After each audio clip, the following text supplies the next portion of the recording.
네, 12월 첫 번째 주일입니다. 여러분과 인사를 나눕니다. 메리 크리스마스.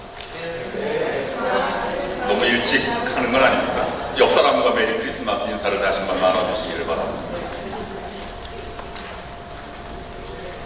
네, 기다림의 계절이 다가왔습니다. 큰 기다림이라고 해서 대강절 또는 대림절이라고 합니다. 오늘 대림절 촛불을 켜기 첫 번째 촛불을 우리 나정길 장로님, 이종영 원사님 가정에서 촛불을 켜셨습니다. 강단 위에는 포인세티아도 이렇게 잘 장식되어 있고 크리스마스 트리, 크리스마스 리스 이런 여러 가지 장식들이 이제 크리스마스 분위기를 더욱더 고조되게 만듭니다. 또 성가대에서는 성탄 캐롤을 준비하시니 또 성탄절이 더욱더 가까이 다가오는 듯 합니다. 그야말로 성탄의 계절입니다. 밝은 빛이 나고 화려한 꽃들로 장식이 되고 또 촛불이 켜지듯이 여러분과 여러분의 가정과 또 우리 교회에도 소망의 빛과 은혜의 빛이 점차 밝아지는 여러분 모두가 될 수 있기를 주님의 이름으로 축원합니다. 오늘은 총회가 있는 주일이라 청지기를 묵상합니다. 우리 모두는 하나님의 부름을 받은 청지기입니다. 어떤 마음으로 우리가 교회나 아니면 사회나 아니면 가정이나 봉사를 해야 할까 하는 생각을 해보게 됩니다. 하나님 나라를 위해서 청지기로 봉사하되 감격과 기쁨으로 봉사하는 우리들이 되어야 할 것입니다. 마태복음의 비유에서 보면 달란트 비유에서는 나오지 않으나 천국의 비유에서 보면 진주와 밭의 보화를 발견한 사람은 그 기쁨을 주체할 수 없을 정도로 모든 것을 팔아 그것을 샀다 이렇게 기록하고 있습니다. 주체할 수 없는 감격과 기쁨으로 하나님 나라를 이루어 가자 하는 것이 오늘 설교의 요약입니다. 매년 학년이 마치거나 학교를 졸업하면 상장을 받고 일종의 성적과 이런 설레는 마음으로 그 자리에 성과물을 받습니다. 사도 바울은 그처럼 설레는 마음으로 마지막을 준비하는 마음을 표현하였습니다. 내가 달려갈 길을 다 마치고 믿음을 지켰으니. 그래서 그는 영광스러운 면류관을 받았을 것을 생각하고 바울은 마지막까지 설레는 마음으로 복음을 전하고 섬기고 살아갔던 것입니다. 그는 인생의 마지막을 두려워하기는커녕 오히려 주님을 만나기를 고대했던 삶을 살아간 것입니다. 왜냐하면 의의 면류관을 받을 수 있기 때문입니다. 어떤 이들은 그렇게 마지막에 오는 것을 두려워하는 이들이 있을 것입니다. 그러나 요한계시록 성경의 맨 마지막 장 마지막 절에 보면 이렇게 기록하고 있습니다. 아멘 주 예수여 오시옵소서. 어서 오시옵소서. 아마 정말 이렇게 기도할 수 있는 사람은 사도 바울과 우리 얼마나 될 수 있겠습니까?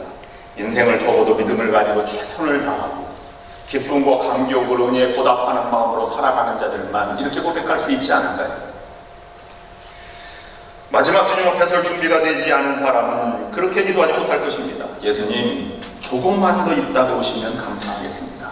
이렇게 기도하지 않겠습니까? 여러분 지금 이대로 살아간다면 마지막이 어떻겠습니까? 상 받을 만한 그런 삶을 살아가고 있는지 아니면 하늘나라 턱걸이로 하늘나라로 올라갈지 우리가 한번 되돌아보아야 하지 않겠습니까?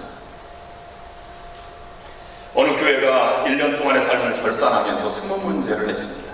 여러분들도 한번 잘 돌아보시면서 점수를 한번 매겨보시기를 바랍니다. 첫 번째, 교인임을 감사하게 생각하고 자랑스럽게 여긴다. 두 번째, 모이기를 힘쓴다. 세 번째, 하나 되기에 힘쓴다. 교우들과 좋은 관계를 갖는다.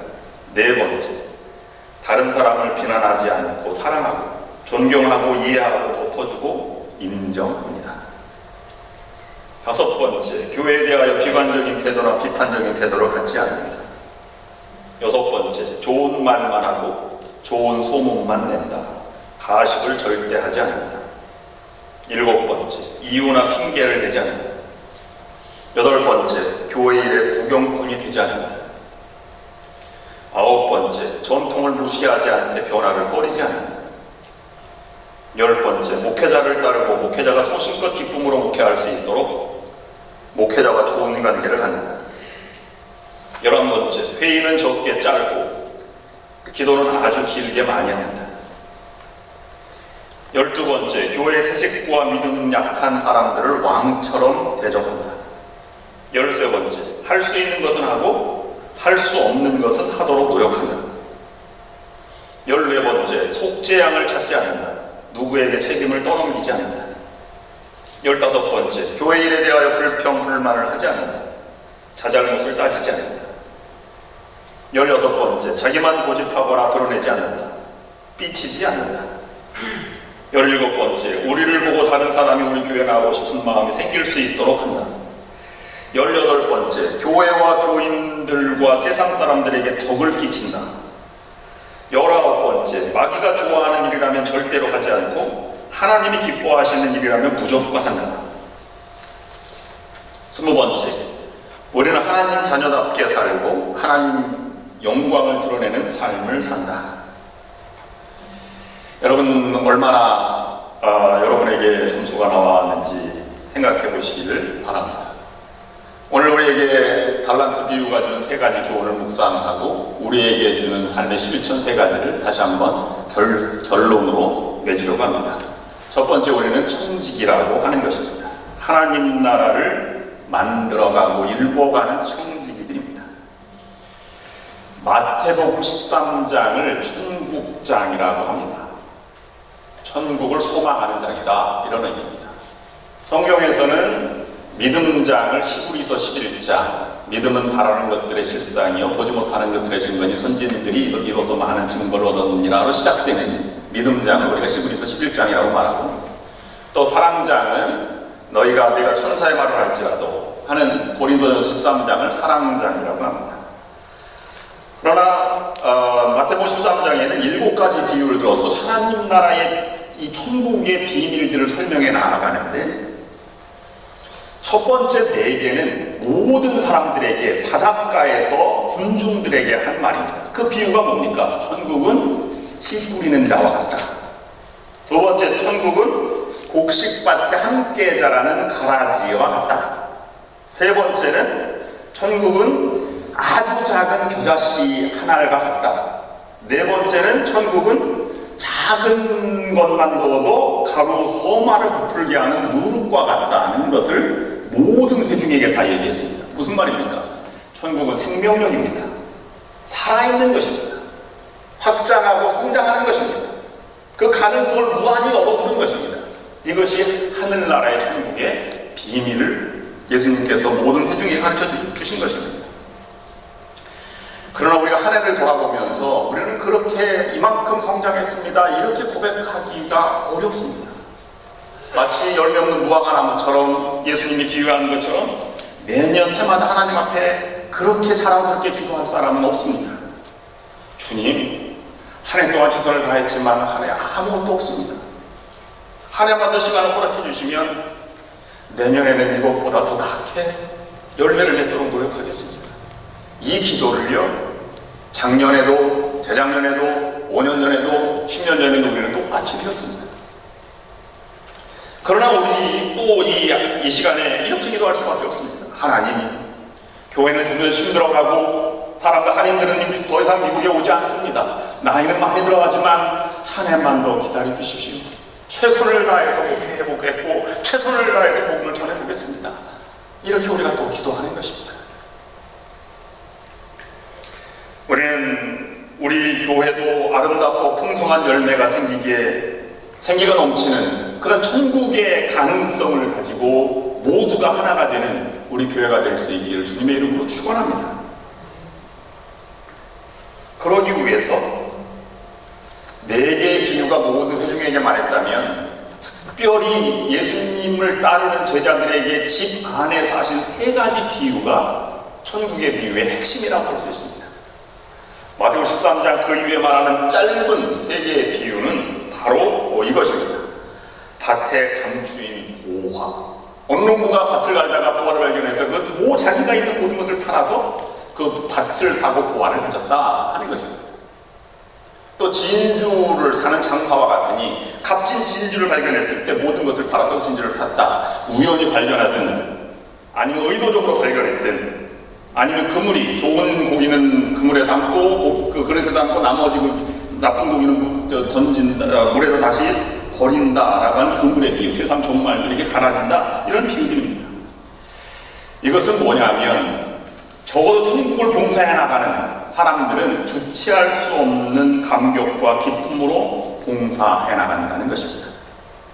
그런데 이것이 말처럼 쉬워야 말이죠. 어떻게 기분이 상하지 않을 수 있으며 땀 흘리며 수고하는 것이 어떻게 이렇게 불평이 나오지 않고 감사로만 살아갈 수 있겠습니까? 자꾸 미래가 걱정되고 또 앞일이 걱정되는 것은 어쩔 수 없는 현실입니다. 그러나 하나님은 주체할 수 없는 기쁨을 먼저 찾으라, 이렇게 말씀하고 있는 것입니다. 좋은 진주를 찾아 세상을 헤매던 한 사람이 있었습니다. 너무 그리웠던 이 가장 값진 진주를 발견하고 너무 감사했습니다. 그 흥분을 주체할 수 없었습니다. 어떻게 하면 저 진주를 살까라고 마음을 먹고 그 진주를 가진 주인에게 물었습니다. 어떻게 하면 이 진주를 살 수 있겠습니까? 그때 주인이 이렇게 말하는 거예요. 이것을요, 이건 값이 따로 없습니다. 당신이 원하면 부르는 게 값입니다. 그럼 한 가지, 이 진주를 정말 사고 싶으면 당신이 가지고 있는 것 전부를 주시면 내가 이것을 팔겠습니다. 기분이 너무 좋아가지고요, 이 사람이 찾던 것이니까 계약서를 먼저 쓰자고 했더니 계약서 써주는 거예요. 내가 가진 걸 모든 걸 당신에게 드립니다. 진주를 주십시오. 쓰고 나서 얼마면 되겠습니까? 그랬더니 주인이 말하는 거예요. 얼마가 있습니까? 은행에 10만 불 있습니다. 그거 내게 주시오. 너무 행제하는 것이죠. 주머니에 혹시 얼마 없습니까? 주머니에 한 100불 정도 있습니다. 그것도 내게 주시오. 근데 주인이 이렇게 말하는 거예요. 혹시 집이 있습니까? 그랬더니 집이 있죠. 그 집도 내게 주시오. 다 있는 건 내가 달라고 하지 않았습니까? 아니, 그러면 약간은 말이 틀리지 않습니까? 뭐가 틀립니까? 다 달라고 하는데. 그럼 나는 거라지에 살라는 말씀입니까? 거라지도 있으세요? 그것도 내 것입니다. 그럼 나는 어디서 삽니까? 차에서 삽니까? 차도 있어요. 몇 대나 있습니까? 2대 있습니다. 그것도 제 것이지요. 그럼 우리 식구는 어디서 삽니까? 식구가 있어요. 그럼 식구도 다 내 것입니다. 그럼 나는 어떻게 삽니까? 오늘 저는 그러면 가족도 없고 아무것도 없습니까? 당신도 있군요. 당신도 내 것입니다. 그래서 보물을 가졌어요. 그래서 기분 나쁘지만 가졌으니까 다 드립니다. 그랬더니 주인이 이렇게 말하는 것입니다. 내가 다 내 것이 당신 것이다, 내 것입니다. 이제 당신 마음대로 내 것을 쓰십시오. 그것이 우리가 비유하는 이 진주의 비유가 아니겠는가 하는 생각을 가지고 봅니다. 여러분, 그렇다면 내 것이 아니고 주인이 따로 있다면 내 것처럼 쓰는 건 잘못된 것이 아닙니다. 그 진주를 가졌으면 얼마나 감격스럽겠습니까? 이 진주가 무엇입니까? 예수님 말한 비유에서는 그것이 하늘나라 또는 복음 또는 예수 그리스도라는 것입니다. 그것만 있으면 다른 것은 다 없어도 모든 것이 거기에 포함되어 있다고 우리에게 말하는 것입니다. 그래서 예수 그리스도를 갖는 것이 제일 중요하다, 이렇게 우리가 말씀드리는 것입니다. 요한복음 10장 10절 말씀에 내가 온 것은 양으로 생명을 얻게 하고 더 풍성히 얻게 하려는 것이다. 이 풍성한 세계를 우리가 맛보아야 할 것입니다. 그럼 우리가 주님 것이라면 우리의 건강과 생명과 재능과 능력과 가족과 소유, 모든 시간이 다 주는 것입니다. 그분이 달라 그러시면 우리는 드릴 것뿐입니다. 그러나 우리가 살아있는 동안에 그분의 것을 가지고 하늘나라를 건설하도록 우리를 불러주셨다라고 하는 것입니다. 너희 마음대로 해라가 아니라 잘 활용하라고 우리에게 주신 것이라고 하는 것입니다.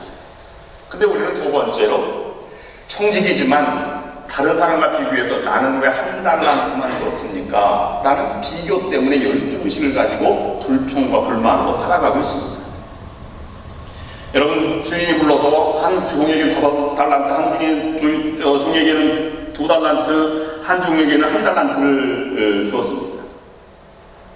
이것은 오늘 본문 말씀 15절 말씀에서는 능력을 따라 이렇게 주었다는 것입니다. 누구의 마음입니까? 하나님의 마음입니다. 단지 우리는 그것을 감사해서 그것을 우리가 활용하면 되는 것입니다. 우리는 왜 5달란트 받은 사람이 있고 1달란트를 받은 사람이 있습니까? 라고 비교하지만 주님은 비교하지 않습니다. 만약에 5달란트를 받은 사람이 3달란트를 남겼다면 그는 불순종한 종이 되는 것입니다. 왜냐하면 자기가 가지고 있는 능력을 다 활용하지 않았기 때문입니다. 만약에 1달란트 받은 사람이 1달란트를 더 받았으면 100% 남겼기 때문에 훨씬 더 많은 인정을 받고 충성된 종이라고 할 수 있는 것이죠. 어떤 사람이 농사를 짓는데요, 농장을 지었는데 너무 실증이 나는 거예요. 매일 농사를 져도요, 이게 수고만 있지 결과가 적잖아요. 그러니까 우리 농장을 좀 팔고 다른데 좀 잘 세팅된 데를 가서 농사를 짓고 싶다 해서 농장을 중개사한테 내놨습니다. 그리고 다른 농장을 살려고 열심히 신문을 뒤적이는데 어느 날 갑자기 신문이 이렇게 나오는 거예요. 넓고 기름진 땅, 좋은 농가, 큰 곡식 창고, 이상적인 위치, 최신식 농기구를 가진 농장을 판매합니다. 그리고 주소를 보니까 자기 농장이에요. 부동산 중개인이 잘 팔리라고 이렇게 써놓은 것입니다. 그때야 이 농부가 자기가 가지고 있는 농장이 얼마나 아름답고 소중한 것인지를 깨달았다는 것입니다. 남의 떡이 더 커 보이는 것입니다. 그러나 하나님 나라는 처음과 끝의 대조지 크기야 다른 것의 대조가 아닙니다. 여러분, 하늘나라를 살아간다면 인간이 존엄한 것이에요. 누구도 여기에서 부정하거나 인간의 존엄성을 해칠 수가 없습니다. 맹인이 들어와서 눈을 못 봐도요, 와서 하나님을 찬양하고 처음과 끝이 다르면 그것이 하늘나라의 세계예요. 강도가 들어와서 나쁜 짓을 다 했어도 그는 교회 봉사하지 않았습니다. 그러나 와서 정성스럽게 하나님 앞에 예배를 드리면 처음과 끝이 다른 거니까 하늘나라 세계에 들어온 것입니다. 이것을 우리에게 요구하시는 것입니다. 그러면 세 번째, 우리는 땅에 묻어서는 안 됩니다. 왜 이런 표현을 썼냐면 그 당시에는요, 보물을 감출 데가 없잖아요. 운막집에 보물을 감춰봐야 누가 들어와도 다 알죠. 은행 금고가 있는 것도 아니고요. 그래서 그때 부자들은 땅속에 감췄습니다. 요즘은 뭐 논산 아파트에 100억을 감췄다든가 뭐 이런 얘기도 기사가 많이 나오잖아요. 근데 유대의 한 고대 법에는요, 땅속에 감추었다가 잃어버려도 책임이 없다는 법이 있었답니다. 그러니까 사람들은 땅속에 감추는 거예요. 이 사람은 안전제일주의를 선택한 것이죠. 현상유지의 목적을 둔 것입니다. 이솝과 여러분 알죠? 금덩어리를 한 구두쇠가 샀어요. 전세산을 팔아서 밭에서 숨겨놓고요. 이것이 안전한가 있나 없나 매일 저녁 가서 봤습니다. 동네 사람이 너무 이상해서 그걸 쫓아서 봤더니 금덩어리를 캐내서 이것이 금덩어리구나. 아니 만지막도 묻어놓고 왔다는 거예요. 남이 그것을 몰래 가져가 버렸습니다. 울고 있는 이 사람에게 주변 사람이 한 사람이 얘기해 주었습니다. 여보시오, 울 필요가 없습니다. 돌멩이 하나를 묻어놓고 금덩이 묻어있다고 생각하십시오. 이렇게 얘기했다는 것 아닙니까? 묻어두면 금덩이도 돌덩이와 마찬가지가 아니겠습니까?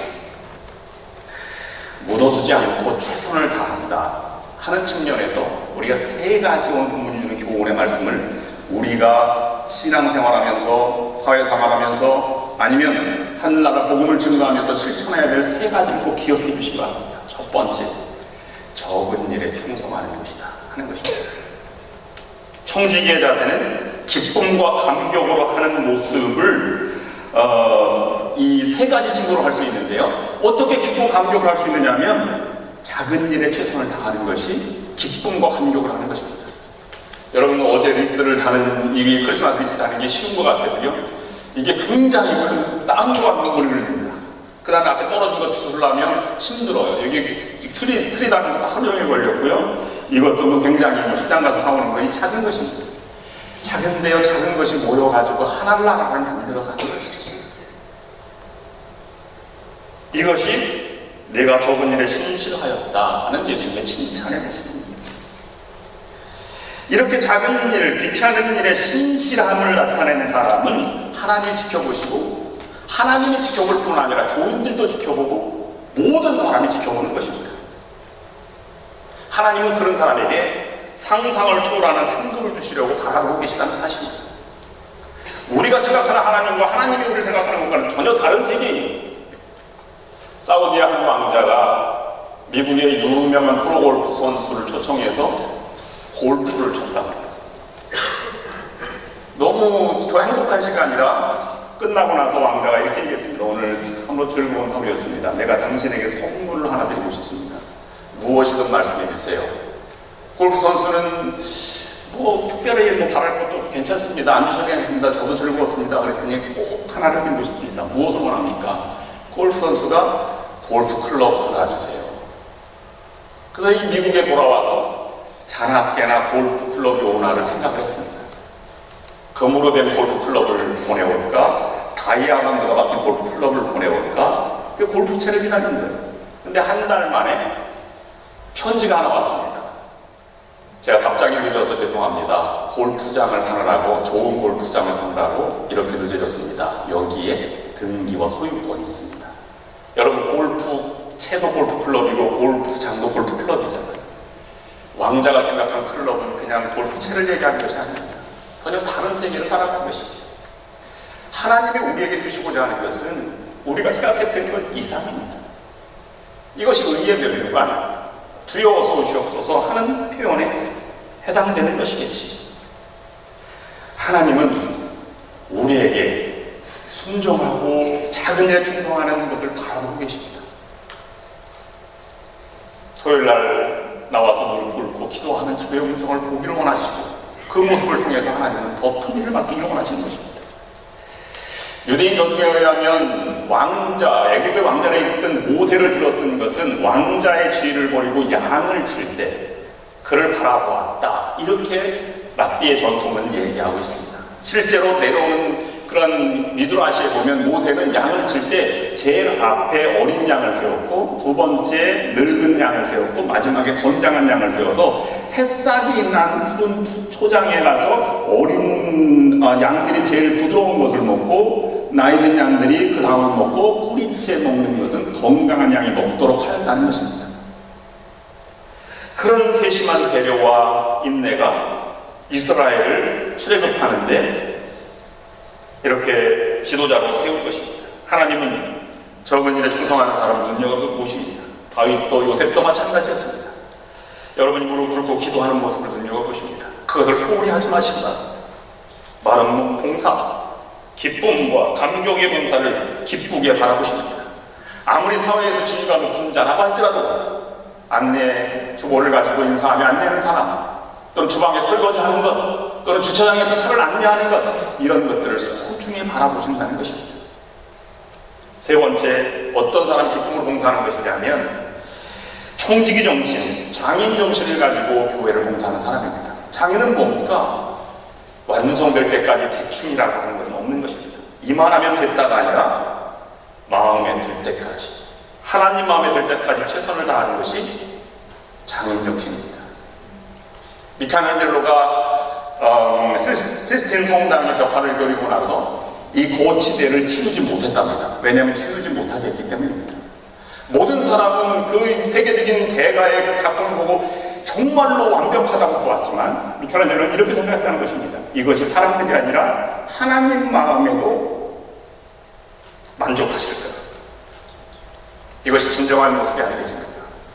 우리는 사람에게 보이려고 아니면 인정받으려고 하는 것 이상의 그 무엇에 감격이 있는가가 중요한 것입니다. 어거스틴이 이렇게 말했습니다. 만약에 나에게 줄 달란트를 다른 사람에게 주었더라면 나보다 더 많은 이익을 남겼을 것이다.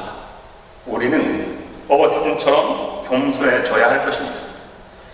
하나님이 나에게 주신 달란트를 이 정도밖에 사용하지 못해서 죄송합니다 라고 생각하면서 더욱 하나님 주신 귀중한 달란트를 잘 활용하도록, 장인이 활용할 수 있을 만큼의 그런 자세를 가지고 충성을 다할 수 있는 여러분과 우리 교회 모두가 될 수 있기를 주님의 이름으로 축원합니다.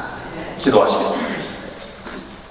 하나님, 나에게 주어진 이 하늘나라의 사역에 비교하지 않게 하여 주옵소서. 그저 주체할 수 없는 감격과 기쁨으로 보잘것없는 작은 일에 충성하게 하여 주시옵소서. 그것이 예비한 하나님의 큰 면류관임을 믿고 헌신하며 살아갈 수 있도록 인도하여 주시옵소서. 예수 그리스도의 이름으로 간절히 기도드리옵나이다. 아멘.